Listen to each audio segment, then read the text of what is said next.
Hi guys, Jennifer here again, and I'm back from a 2.5 month hiatus. As you guys probably figured by now, I did give birth to a beautiful, perfect baby boy, and today I'm going to be sharing my labor and delivery story. Initially, I didn't plan on doing this. However, I ended up being in the hospital on bed rest for 5 days. While I was on bed rest, I watched all these labor and delivery stories on YouTube, and it was just comforting and therapeutic, and it made me feel so much better to know that I wasn't alone and sharing my labor and delivery story. And it is my way of contributing or giving back to the community in hopes that I inspire or help someone the way that you guys helped me. So thank you so much. And without further ado, here is my labor and delivery story. We found out we were pregnant about mid-October. And throughout the pregnancy, aside from morning sickness, I didn't have any issues whatsoever. The entire pregnancy was uneventful. All of my ultrasounds were normal. I had really bad morning sickness, of course. Then after the first trimester, it completely went away. Second trimester, I felt fantastic. No issues whatsoever. No pain, no Braxton Hicks contractions, no nothing. I had a ton of energy. I felt amazing. 29th or a 30-week appointment, and Eli had already turned down at that point. He was head down, and they were like, that's a good sign. Now, of course, I know babies, they said that, babies can turn back the opposite way, of course. After that point, his growth was on track. Everything was fine. Literally nothing happened before I went into premature labor. There was no indication that I would have premature labor up until day 1 of 33 weeks. May 12th, 3 a.m., I felt it before anything else. I'm laying there, and I think I shifted. The water woke me up. I came to, and I was just covered in water. Immediately, I knew what it was. It couldn't be anything else. My water had broken. No question about it. I went into the restroom, sat on the toilet. I checked out my situation, and I of course put a mirror down there to make sure nothing was coming out or anything like that. So there wasn't anything coming out. It looked normal. While I'm in the restroom, I'm thinking to myself okay, Jen, calm down, don't freak out. This is 33 weeks is definitely early, and I'm telling myself, Jen, don't freak out. The baby is coming early. Babies come early. I know babies come early, so I wasn't traumatized at that point. I was born early. My husband was born early. Before I even went back into our bedroom, all of a sudden I heard footsteps go from one side of the room and then back to the other side of the room, then back to the other side again. And I was like, oh my God, he's up. But what is he doing? All I heard were feet running around the room. So then, I don't know, I started getting frantic, all because I could tell he was frantic. Anyway, so after I packed a quick bag and just ate something really fast, we hopped in the truck and drove to the hospital.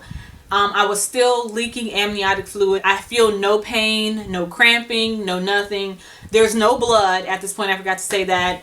And so we get to the hospital, and I go up to labor and delivery. I told the lady, my water broke, and she goes, congratulations. And I go, thank you. And she says, how far along are you? And I go, 33 weeks. And she goes, oh. I didn't know this beforehand. I never knew to ask these questions. This is my first pregnancy. My hospital does not have a NICU unit, neonatal intensive care unit. So she told me that they do not deliver before 35 weeks. They rushed me into the nearest hospital room. They checked my vitals, tested for amniotic fluid. So we confirmed that it was amniotic fluid. They did an ultrasound, a quick ultrasound, to see how much fluid I had left. The baby is still surrounded by a lot of fluid, and he estimated about how much I lost, and I think he said that maybe I had lost not even a quarter of the total amount. I'm sure he gave me a number, some sort of estimate. I don't remember what that was. So they informed me that they would be sending me to another hospital. They gave me some options. We told them our first choice, which was the one that was closest to our house. So they let me know that an ambulance would be coming shortly to whisk me away, and I went, you know what? I'm leaving right now, like right this second. I'm not going home. No, you are not leaving the hospital until you have this baby. I didn't know to ask those questions, you know, this time around, because this is my first pregnancy, so I didn't know, you know, what questions to ask.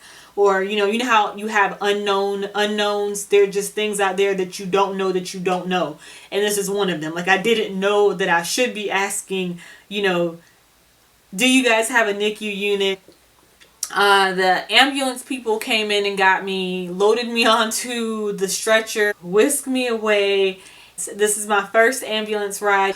We get to the new hospital where I'm going to deliver, and we get settled in and I get admitted.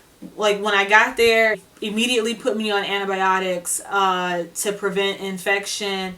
And what's that other thing called? They put me on an IV. In shock. I've never been on an IV before. I've never been admitted to a hospital before. Never ridden in an ambulance before. I've never received antibiotics intravenously. Never received fluids through an IV. None of that stuff. So, like, so I mean, my head is spinning. At this time, again, I'm still not in pain. I'm not bleeding. No cramping. One of the first doctor came in and talked to me. He told me that at that point, my vitals and everything looked good. The baby looked good. I looked good. So the only issue is that my membranes have ruptured prematurely. So basically my water just broke early. He told me, he said, I want you to know that you did not do this. This is not your fault. It just happens sometimes, and there's no concrete reason as to why. And he said, you know, a lot of women come in and they have these theories as to what they might have done to cause it. And he, you know, let me know that, you know, you didn't do this. It just happens sometimes. And the plan is to hold the baby inside of me until 34 weeks.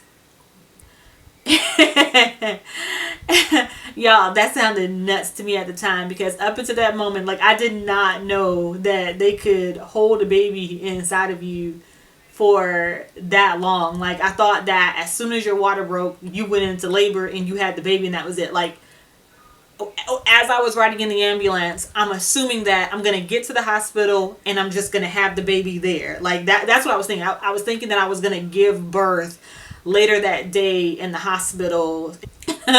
Not the case. The data supports holding the baby into 34 weeks, and they're saying that babies born at 34 weeks and later have a higher chance of doing what, you know, well. And you know, and I made sure to ask, like, are you guys gonna try to hold him in, you know, after that? And they went, no, the data does not support holding the baby in after 34 weeks. They're saying that there's no significant health benefits to holding the baby in after 34 weeks if I'm going into labor. Hope I'm saying that right. They gave me one of those giant pad things. Those of you who've ever given birth, you know what I'm talking about. I was supposed to let them know every single time I soaked the pad. So by this time, or by that evening, I had started gushing, maybe one gush every couple hours or so. And that was the hardest part of all for me. It was slow torture, because every single time I had a gush, I'm thinking it's just that much fluid that is not going to my baby, or that much fluid that my baby has lost.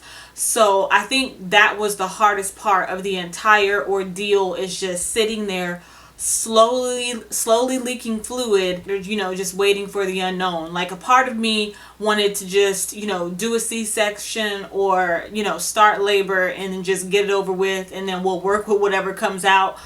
But at the same time, you know, I'm not a doctor, so, you know, we have to trust the medical professionals.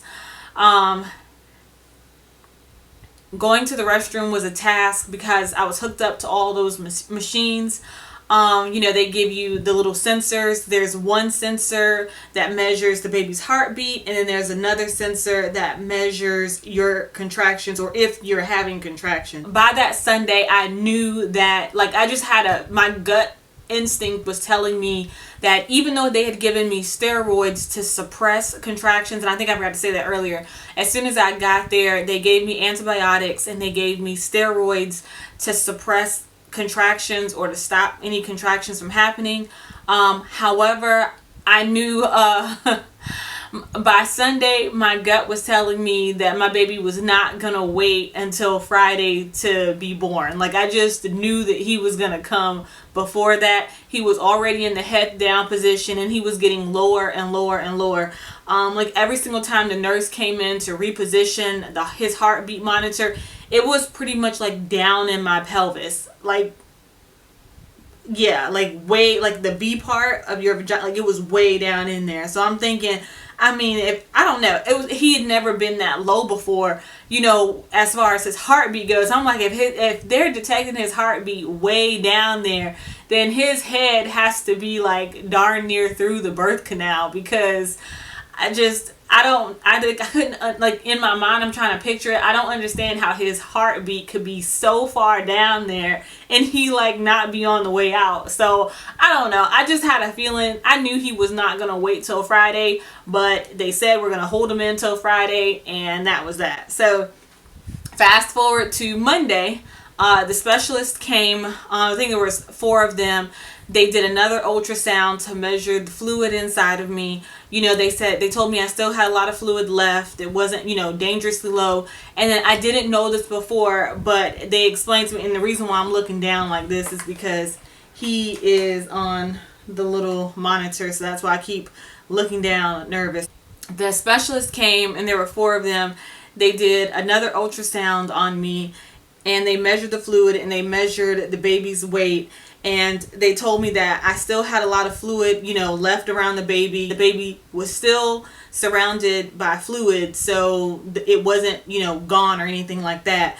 But still, it's still scary. And they estimated his weight to be around 4.3 or 4.4 pounds. So they said, you know, that was a good size.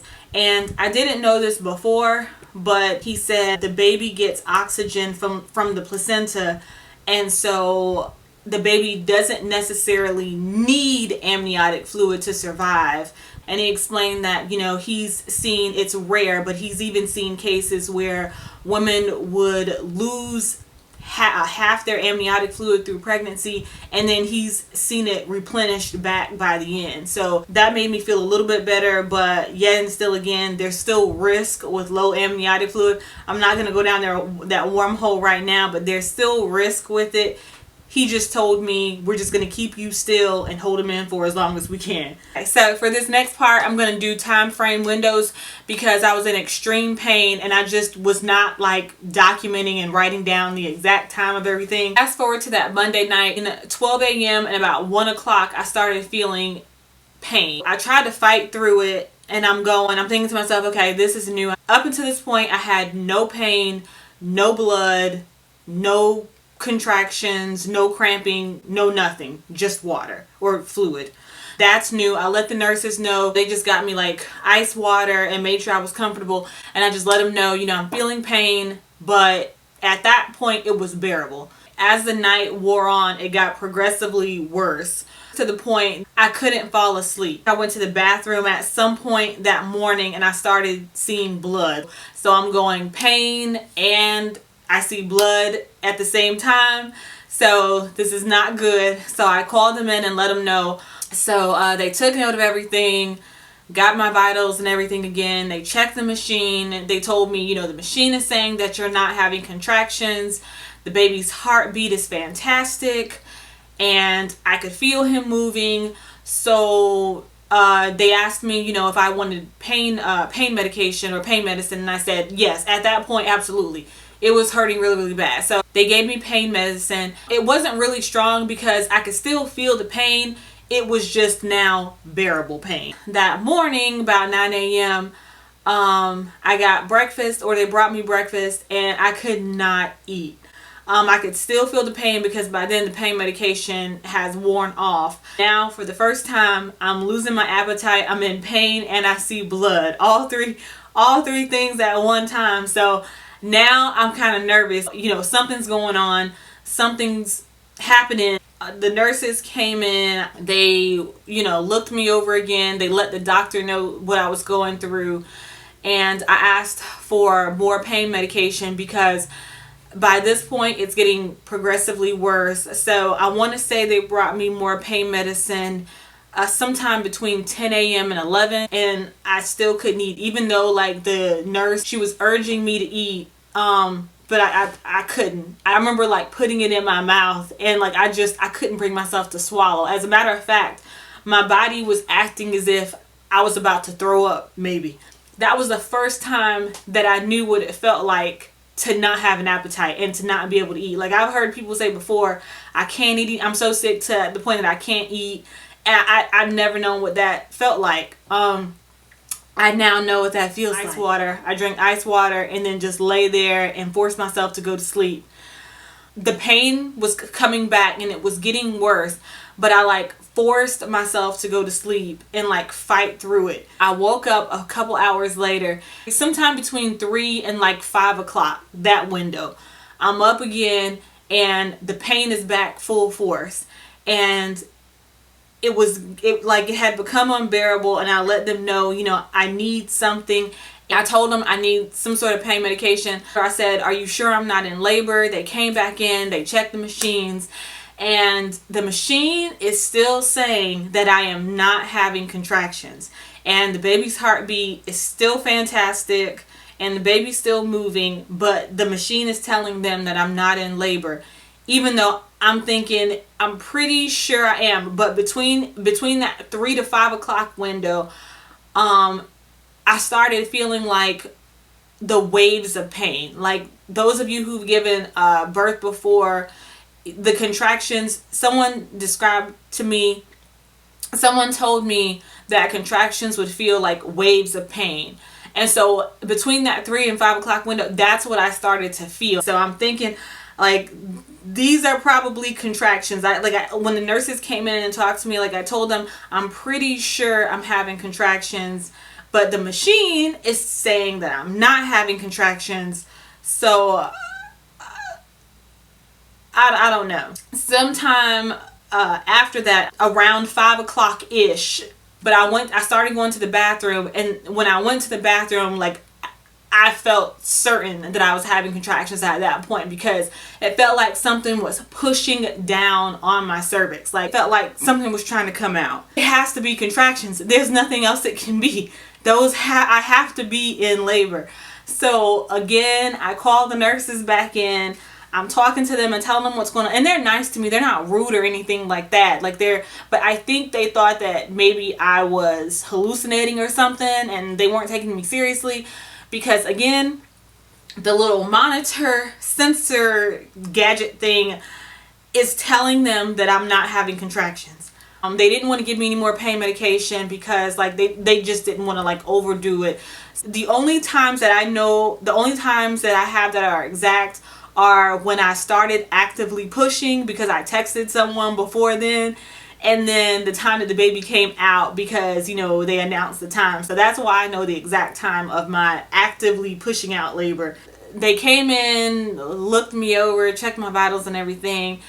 And by this time, I'm kind of like screaming, like it's unbearable. I'd never been pregnant before, so I didn't know how to describe what was happening to me. I didn't know what labor felt like for me. And I didn't really know how to articulate what was happening.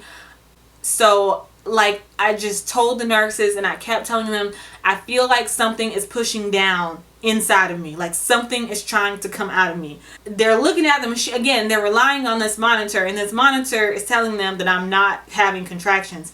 And I'm looking at this lady, and I finally told her, like, look lady, and I got like really nasty with her, and I went, look, if these aren't contractions, I don't know what is. Like, this has to be what labor feels like. It has to be. I've never felt anything like this in my entire life. And so, we talked about checking my cervix manually, and of course she was apprehensive about doing so, because apparently if you check the cervix too much, I guess, messing around down there can kind of kick things into action. So if you weren't in labor before, checking the cervix too much with your fingers, I guess, can kind of like send you into labor, is what they told me. The nurse checks me or whatever. She puts her fingers in the check, and y'all, this lady turns white. She turns completely white, like Casper in this bitch. Like her face, and she like hits some sort of an alarm or something, and she calls in her nurse, and she leaves, and she like comes back really really fast, and these other women are behind her, and I guess her supervisor is like putting on gloves and everything, and she's going, I have to check you again, you know, just to be sure. I'm like, whatever. I knew I was in labor at that point. She checks me, and she confirmed with the other lady, like, you know, yeah. So all of a sudden it turns into an episode of like Grey's Anatomy. They're like unhooking everything and doing all this stuff to me, and like my phone is in bed next to me, so I want to say I texted my mom or my sister or somebody, but I sent a text out and I went, I'm in labor now, like it's confirmed I'm in labor. And so I sent that text out, and so all of a sudden I'm like, there are a ton of people around me, and I'm being wheeled out of that room and taken to the delivery room. I'm on this hospital bed, and all I see are lights like going around me, and I'm hearing people tell me, I don't know who's saying it, but I'm hearing, don't push until we get there, not to push. I didn't know how not to push. It's kind of like your body does it for you, and I wasn't sure, like, how do I stop? Like, my body is doing this on its own. I don't know how not to push. And so we get there, and they strap me up to all of these machines. There are people rushing in. They're hooking me up to everything. They're telling me not to push until the doctor gets there. I don't know where he was, but he was taking a long time. At some point, he arrives, and I look up, and he's there, and he's talking to me. And I think one of the last words that I muttered to the nurse was, you know, epidural. That's the only word I could get out. And she looked down at me with the most pitiful look, and she goes, baby, it's too late for all that now. She said something to the effect of, he's on the way out, or he's almost here. Active labor, like pushing him out, lasted about 30 minutes. And at 6:44 p.m., little Eli came out screaming at the top of his lungs and breathing on his own. Indescribable. I can't even describe how happy I was. Like, he's out. I looked down at him, and all I could see is like my husband's face. Like, he has my husband's like nose, mouth, and like chin area. After he came out, there was no pain. Now begins his NICU journey. You know, he's born at 33 weeks and 5 days. So of course he's premature, and they take him straight to the NICU unit. And they like leave Ron and I to reflect in a quiet room or something like that, they called it. So the next morning, my delivery doctor came in to meet with me, and the first thing he says is, I don't think your baby knows he's premature. So that was fantastic to hear. I was doing okay. Several people came in to meet with us. He came out breathing on his own, and he was eating on his own also. So they call it his suck and swallow reflexes had developed, and those were 2 tests already that he was doing well with in the NICU unit. So there are like 6 or 7 tests that the baby has to do well at before they can be released from the NICU, and so 2 of those he had already accomplished. So next up, they had to test his blood for cultures, and I guess that means that they're testing to see if there's certain things that would like make him sick, or to see if there's any like health issues as far as his blood is concerned. I'm not a medical professional. I'm just kind of summarizing what was said to me. So they said so far his cultures were coming back negative, which is good. After that, he has to be able to maintain his temperature on his own, and he has to be able to pass a car seat test. We were cautiously optimistic. Like, we didn't want to like get our hopes up too high and then be disappointed.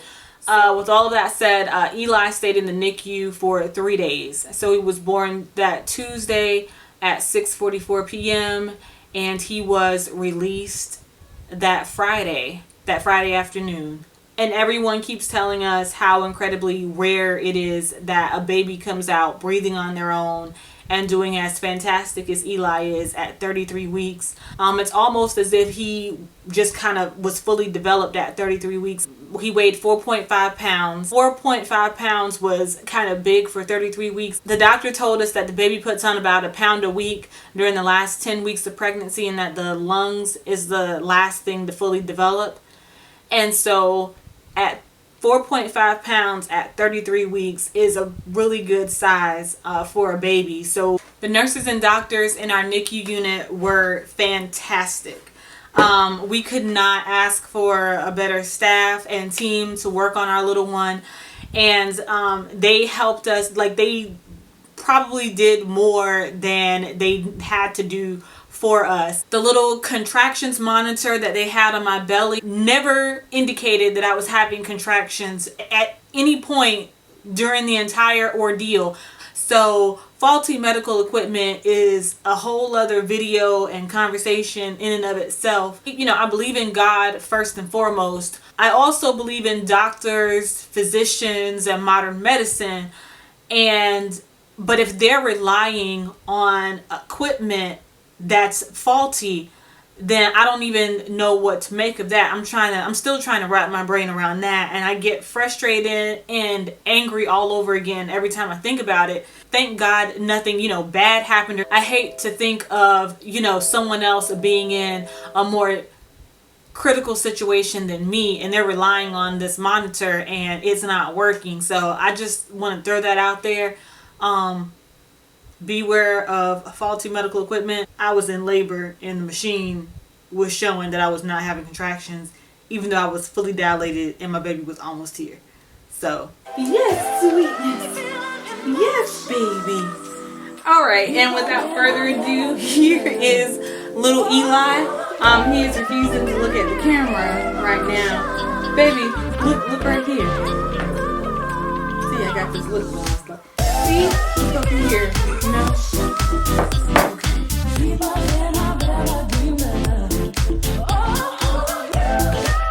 Can you please stop crossing your eyes? What are you doing? Why are your eyes crossed, baby?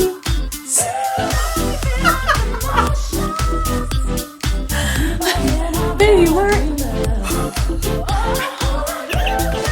I don't know why he's doing this. Maybe it's this window.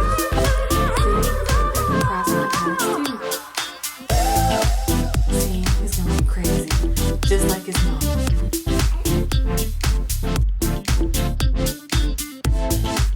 Say hey.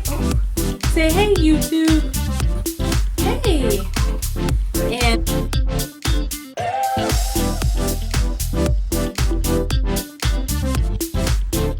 And we love him so much.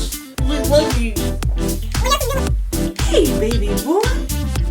Hey, baby. This is little Elijah James. Say hey, YouTube. Hey. Hey, YouTube. And he was born with this white forelock. Well, they call it a white forelock on front of his head.